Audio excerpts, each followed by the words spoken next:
So thanks for attending the Montana Human Rights Network annual benefit and for supporting our efforts to make Martin Luther King Jr.'s message as real today as it was 40 years ago.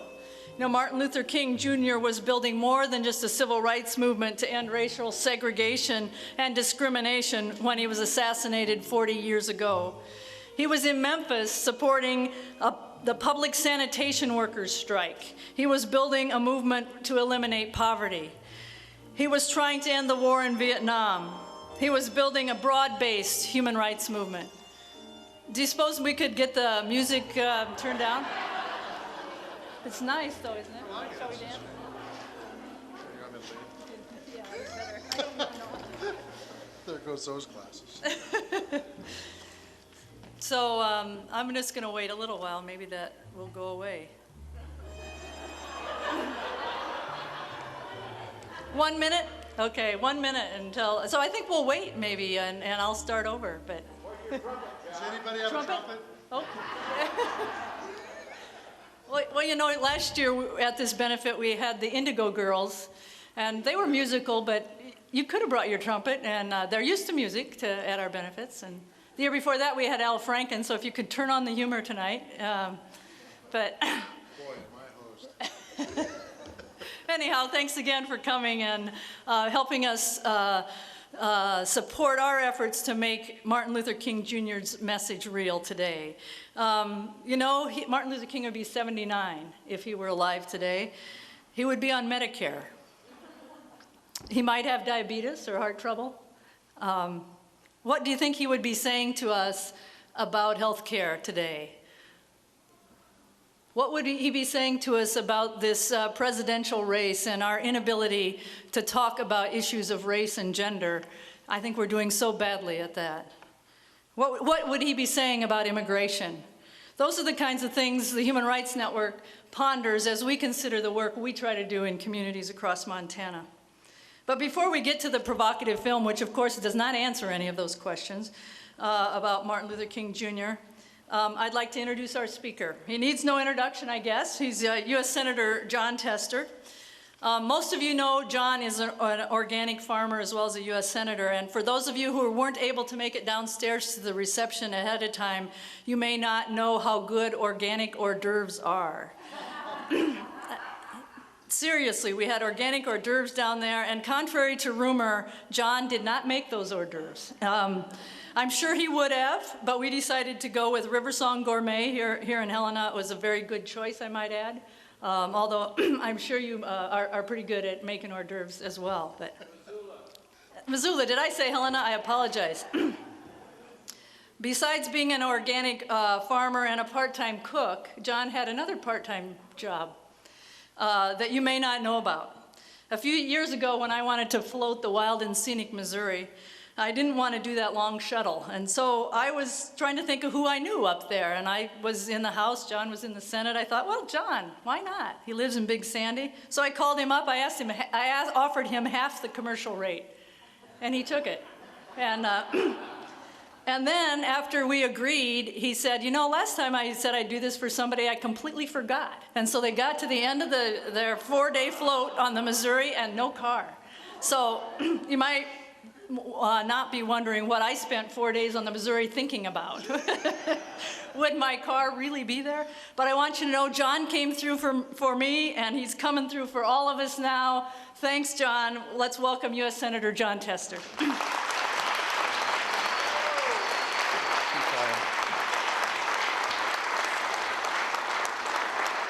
Thank you very much.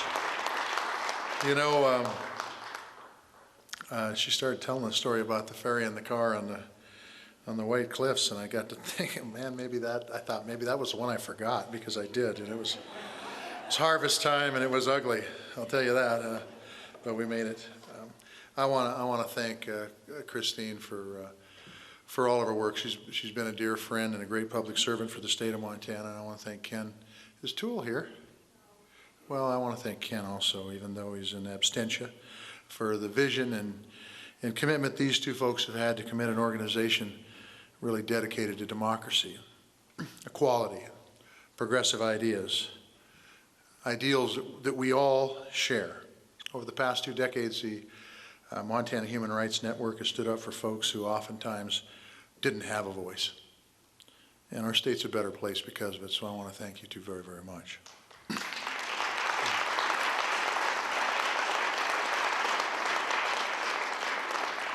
And I want to thank everyone else here in the room tonight. Thank you for taking a chance on a 7-fingered farmer from north central Montana. Thank you for knocking on the doors, for pounding the signs, and for telling your friends about me, and really for opening up your checkbooks.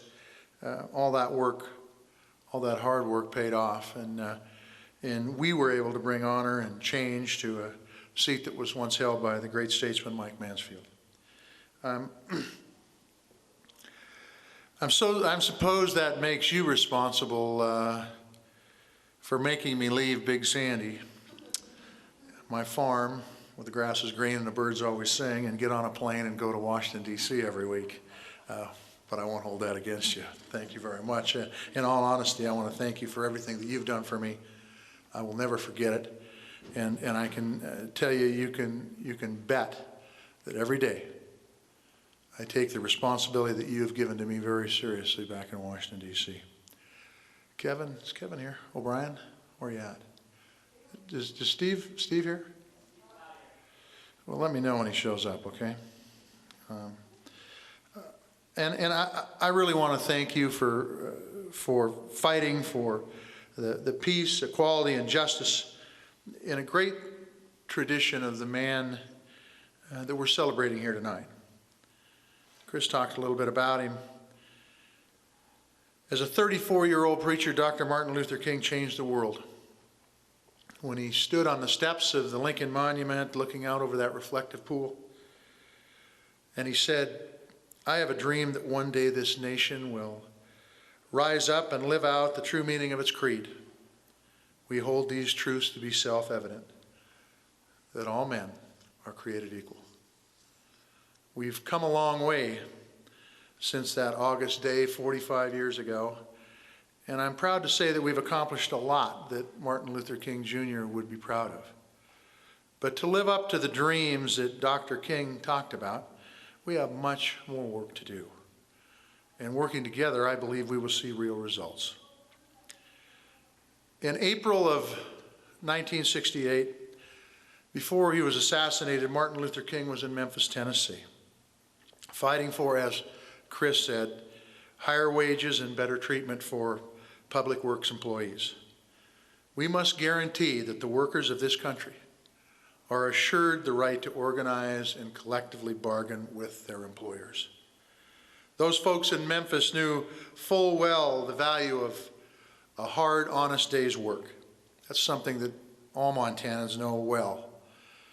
Without hard work, my farm and most others in this state would have not have stayed in my family for generations. Hard, honest work leads to opportunity. It builds communities and it restores hope and pride. Of course, hard work has its responsibilities, but it has its promises too, like access to affordable, quality health care, access to good education, the right to live free of hatred and fear, and the right to earn a living wage. This past year in Congress, we gave working Americans a long overdue raise by increasing the federal minimum wage for the first time in a decade.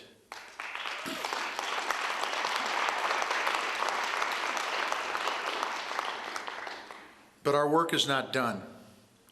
We will not rest until all Americans can earn a living wage for a hard day of work. This past year, we also brought sunlight to Washington. We passed the most sweeping ethics reform since Watergate, reminding Americans that Congress works for everyone, not for the big-time lobbyists and the big-time corporations. We also passed a farm bill that makes great strides toward keeping farm and ranch country strong. But we still have work to do. We need to guarantee that family farmers can make a living working the land and be able to pass that land down to future generations. Family farm production agriculture is the backbone of this country, and protecting it is critical for Montana's economy, this nation's economy, and this nation's food security. We also passed a higher education bill that will make college more affordable for America's families. But we have work to do to guarantee that every American has a shot at world-class education and that the future knows no ceilings. We must live up to the promise that we made to our men and women who wore the uniform of this country, a promise that our veterans have fulfilled and one that we have yet to live up to. We were able to pass an energy bill that takes a step in the right direction toward freeing this country from foreign sources of oil and moving towards energy independence. But we still have a lot of work to do. We must take steps to stem the tide of global warming, and the consequences to fail on this are way too high, and we all know that. We must restore hope in Indian country and guarantee that all Americans have access to safe, clean drinking water, no matter if they were born in Harlem, New York, or Harlem, Montana. And we don't take well to federal agents peering into our windows, rifling through our medical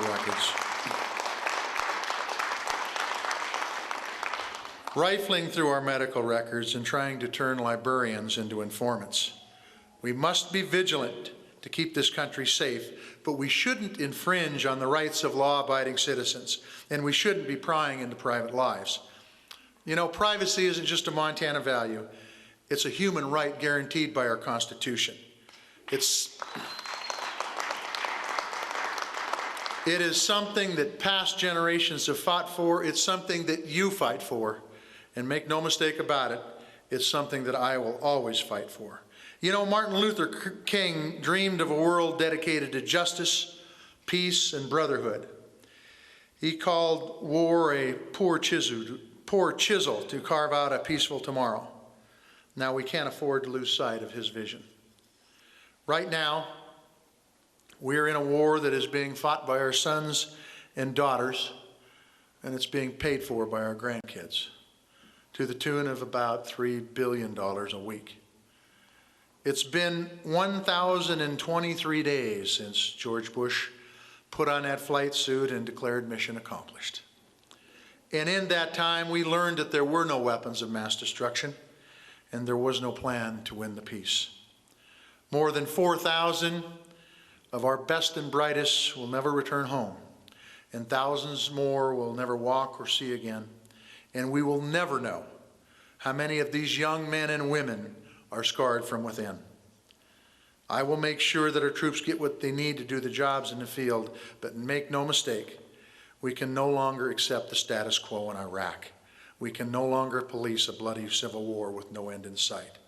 It is time for the Iraqi government to step up and take control of their country, and it is time for us, the United States, to start focusing on the real war on terrorism in places like the mountains of Afghanistan and Pakistan, where the Taliban are coming back.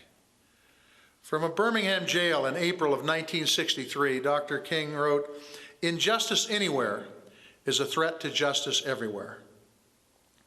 Human rights knows no borders. Now more than ever, we must be vigilant in protecting our God-given rights, whether that's in Kalispell or Kabul, Billings or Baghdad. We got into this war recklessly. We must get out of it responsibly, so we don't leave millions of Iraqis in a world where injustice is everywhere." Thank you. There's been a lot of great people that have served in the body that I serve in. Senator Paul Wellstone was one of them at the top of the heap. Paul Wellstone said, "Politics is not about power. Politics is not about money. Politics is not about winning for the sake of winning. Politics is about the improvement of people's lives." While I'll never be able to put it as well as Senator Wellstone or Dr. King could, the reason I got involved is the same. On the farm, truthfully, Charlotte and I have a quality of life second to none. We didn't go to Washington a year ago to improve our lives. We went to improve the lives of our kids and our grandkids and your kids and your grandkids. Like every parent and grandparent, I want my kids and grandkids to have opportunity. The opportunity to achieve their dreams and create their own future. I want my kids and grandkids to have the opportunity to dream big dreams and achieve them. There are a few days that go by in Washington where someone doesn't stop me and ask how Democrats or progressives in the West have gotten to where we are today. Well, I've never been much for labels except for maybe the dirt farmer label. So I usually don't know exactly what to tell them, but here is what I do know.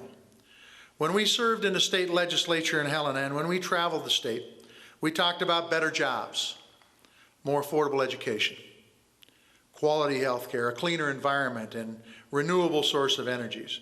You can label that whatever you want.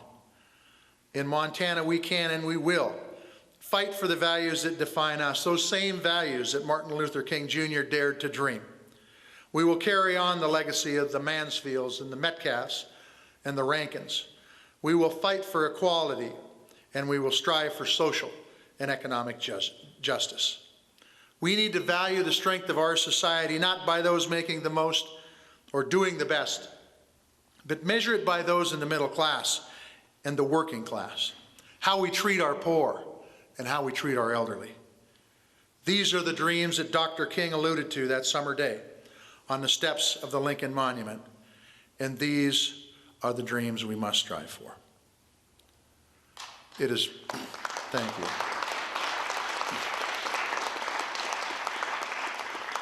I want to tell you, it is truly a pleasure for me to have this opportunity to share a few thoughts with you about a truly great man. And you've got a movie, Citizen King, that you're about to watch and learn and understand how proud of Dr. King's work was a half a century ago. I was 12 years old when he got assassinated, and his vision for this country was a solid one then, it's a solid one now. And I want to thank you for the opportunity to be able to speak to you here tonight. Thank you very much.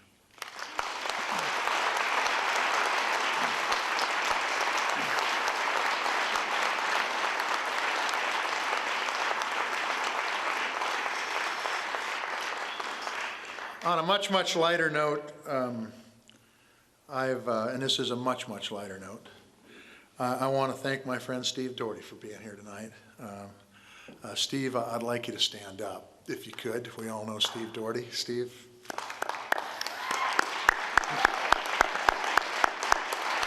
Now, Steve took me under his wing when I first got to Helena, and he taught me everything I know about politics. And I've just got a question to ask all of you folks. Don't you think Steve would make one heck of a good statewide candidate? You know what? You got to do better than that. Don't you think Steve would make one heck of a statewide candidate? There we go. Once again, thank you very, very much. I appreciate the opportunity. I would love to stick around for the movie. Unfortunately, especially considering the weather, I'm going to try to get back to the farm. We head back to D.C. To do some work on the Indian Healthcare Improvement Act starting next Tuesday. Yep. We're going to be working on trying to get a good FISA bill through, and there's evidently some talk, yes, a good FISA bill for privacy and human dignity. And then I guess the word is on the street today, we're going to be working on an economic stimulus package, which we will see how that has to unfold. So thank you very much. Appreciate it.